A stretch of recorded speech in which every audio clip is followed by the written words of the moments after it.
Pathanamthitta CPIM നേതാവ് KP ഉദയഭാനുവിനെതിരെ നിയമ നടപടി സ്വീകരിക്കുമെന്ന് ആന്റണി MP.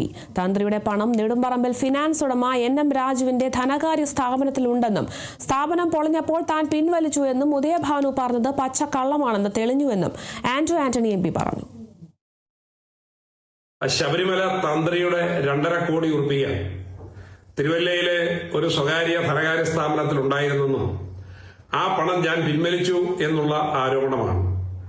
ശബരിമല തന്ത്രിക്ക് ഈ ധനകാര്യ സ്ഥാപനത്തിൽ 1 രൂപയുടെ പോലും നിക്ഷേപം ഉണ്ടായിരുന്നില്ല എന്നും ഈ തന്ത്രിയെ ജീവിതത്തിൽ ഒരിക്കലും നേരിൽ പോലും കണ്ടിട്ടില്ല എന്ന് ധനകാര്യ സ്ഥാപന ഉടമ വ്യക്തമാക്കി ചെയ്തപ്പോൾ ആ ആരോപണം പൂർണ്ണമായി പൊളിഞ്ഞു. ആ ആരോപണം പൊളിഞ്ഞപ്പോൾ അതിന്റെ മറുപടി വന്ന് പരസ്യമായി പത്രക്കാരോട് പറയേണ്ട CPM-ന്റെ മുൻ ജില്ലാ സെക്രട്ടറി അദ്ദേഹം ഒളിവിൽ ഇരുന്ന് ഫേസ്ബുക്കിലൂടെ അദ്ദേഹത്തിന്റെ കമന്റുകൾ പുറത്തേക്ക് വിടുകയാണ്. അദ്ദേഹം എനിക്കെതിരെ ആരോപണം ഉന്നയിച്ചതുപോലെ തല ഉയർത്തിപ്പിടിച്ചു നിന്ന ഒന്ന് ഈ താമി പറഞ്ഞ പച്ച കള്ളമാണെന്നും ആ കള്ളം പറഞ്ഞതിൽ എനിക്ക് തെറ്റുപറ്റിയെന്നും പറയേണ്ടതിന് പകരം മൂന്നാമത്തെ ആരോപണം ഒരു ധനകാര്യ സ്ഥാപനത്തിൽ 300 കോടിയോളം രൂപ പൊതുജനങ്ങൾക്ക് നഷ്ടമുണ്ടാക്കിയ ഒരു വ്യക്തി 6 മാസം ജയിലിൽ കടന്നിട്ട് പുറത്തിറങ്ങുമ്പോൾ അദ്ദേഹം ഇപ്പോൾ ഇടതുമുന്നണിയുടെ ഒരു ഘടകകക്ഷിയാണ്. അദ്ദേഹത്തെ കൊണ്ട് എനിക്കെതിരെ വ്യാജ ആരോപണം ഉന്നയിക്കുകയാണ്.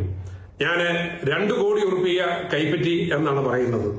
2 കോടി രൂപ ഞാൻ കൈപ്പറ്റിയിട്ടുണ്ടെങ്കിൽ ഉദയഭാനുവും അതല്ലെങ്കിൽ ധനകാര്യ സ്ഥാപനത്തിന്റെ ഉടമയും അതിന്റെ രേഖകൾ പുറത്തുവിടണം എന്നുള്ളതാണ് എനിക്ക് അഭ്യർത്ഥിക്കാനുള്ളത്.